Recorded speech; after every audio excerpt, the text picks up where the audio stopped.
Lunos na delubyo ang naranasan sa Nepal nang halos burahin ng rumaragasang baha ang mga bahay, gusali at halos 30 tulay. Mahigit 1,500 ang nawawala. Kabilang po sa mga hinahanap ang isang Pilipino. Delubyo ng kulay putik na tubig mula sa taas na nagmamadaling sumiksik sa mga pagitan ng anyong lupa at lumamon sa dating ilog at mga bahay sa gilid nito. Gayon din sa mga gusali at establishmento na nagmistulang laruan.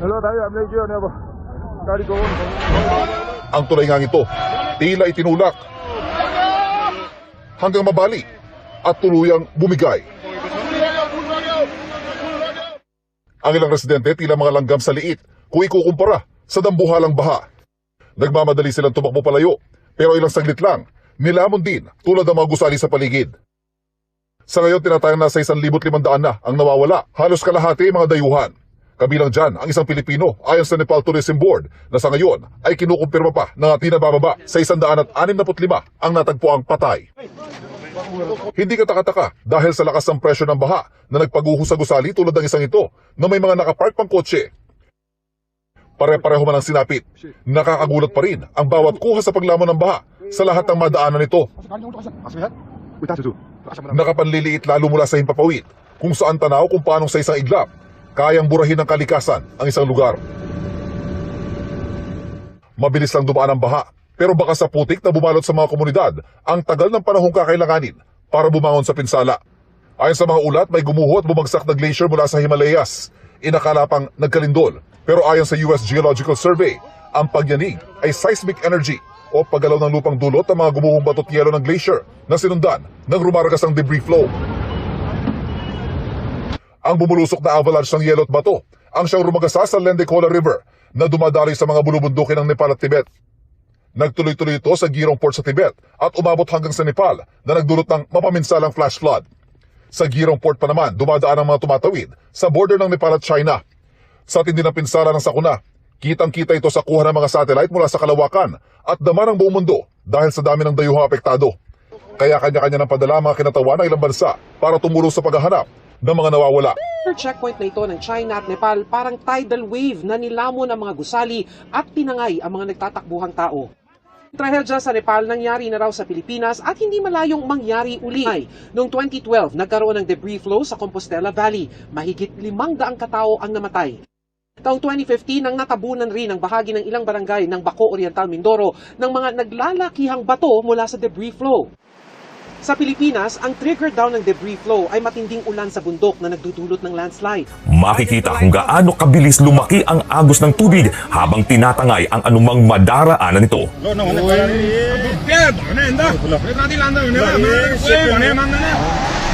May mga residenteng nagtatakbuhan palayo sa umaapaw na ilog habang ang iba ay nagmamadaling lumikas gamit ang kanilang mga sasakyan. Sa isa pang video na kinunan mula sa loob ng isang bus sa Trishuli, makikita ang mga taong tumatakbo at mga sasakyang nagmamadaling makalayo habang mabilis na sumusunod ang rumaragas ang tubig. Ayon sa paunang investigasyon, isang magnitude 4.4 na lindol ang naitala bago ang sakuna. Sinabi ng Foreign Minister ng Nepal na posibleng nagdulot ito ng avalanche ng yelo at bato na bumara sa ilog. Naipon umano ang tubig na pansamantalang nabarahan ng mga bato bago ito biglang bumigay at magdulot ng malakas na agos ng tubig, putik at debris pababa sa mga komunidad. Patuloy pa rin bineberipika ng mga eksperto ang eksaktong sanhi ng sakuna. Sa lakas ng pagragasa ng tubig, maraming infrastruktura ang nasira. Sa isang video, makikitang nahati at tuluyang tinangay ng baha ang isang tulay matapos ang pagbugso ng tubig na may kasamang mga debris mula sa itaas ng ilog. May isa pang tulay sa downstream na nasira rin matapos ang rumaragas ang tubig at mga bahagi ng nauna ng nasirang tulay. Sa mga aerial shot naman, makikita ang lawak ng pinsalang iniwan ng sakuna.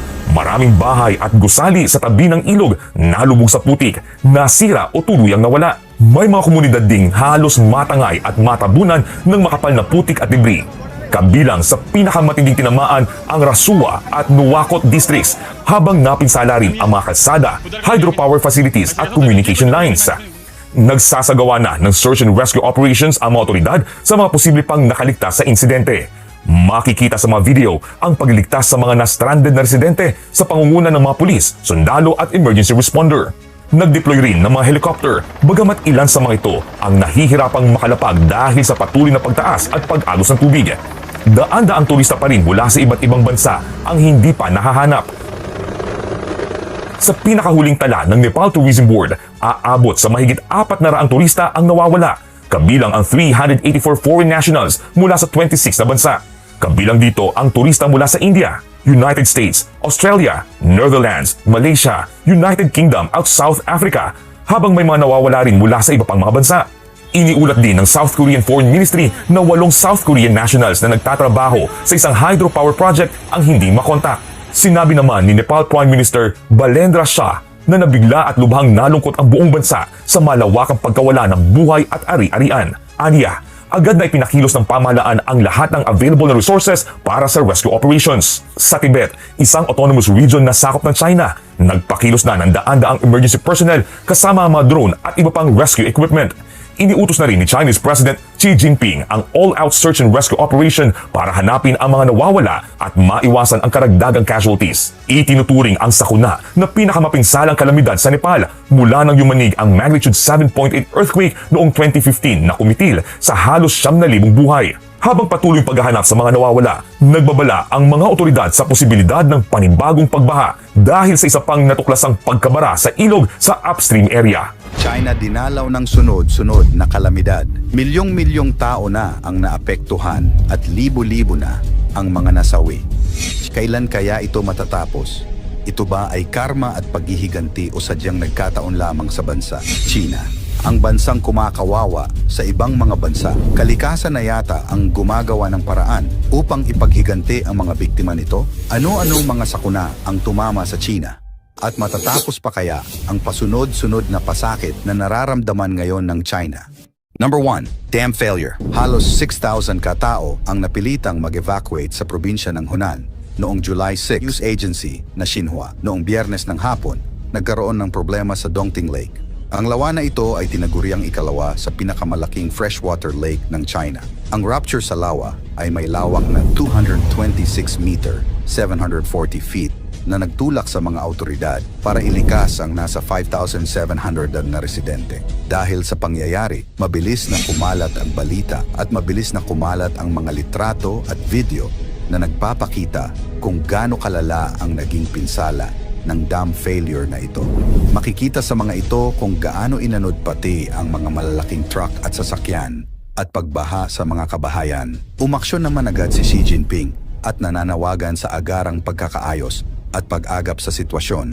Ayon dito, ang sitwasyong ito ay kinakailangan ng all-out rescue at relief efforts para maprotektahan ang mga tao at ang mga ari-arian nito. Ang rehiyon ng Hunan ay tirahan ng mahigit nasa kalahating milyong populasyon. Binigyan naman ng karagdagang pondo ang rehiyon ng 540 million yuan o $74 million para sa naturang relief funds. Number 2, baha. Mahigit 40 plus na ang nasawi dahil sa pagbaha at pag-landslide sa Guangdong Province. Ang pangyayaring ito ay tinaguri ang pinakamatinding pagbaha sa lugar, partikular na sa Meizhou City. Ang syudad na ito ay tahanan ng mahigit 3.8 million katao. Nagsimula ang delubyo noon lamang 1 linggo at mula noon, hindi na tumigil pa at lumalala lamang ang sitwasyon. Patuloy na inaayos ang mga apektadong lugar. Ngayon, nasa 9,000 na mga kabahayan pa ang wala pa ring kuryente dahil sa insidente. Sa gitna ng rumaragasang tubig, nagbabala rin ang mga autoridad matapos maiulat na may mga makamandag na ahas na nakawala at nagkalat sa ilang lugar na binaha. Sa loob lamang ng ilang oras, ang mga dating mataong lansangan ay napalitan ng rumaragasang baha, habang libu-libong pamilya ang nagmamadaling iligtas ang kanilang buhay at mga mahahalagang gamit. Milyon-milyong residente ang inilikas.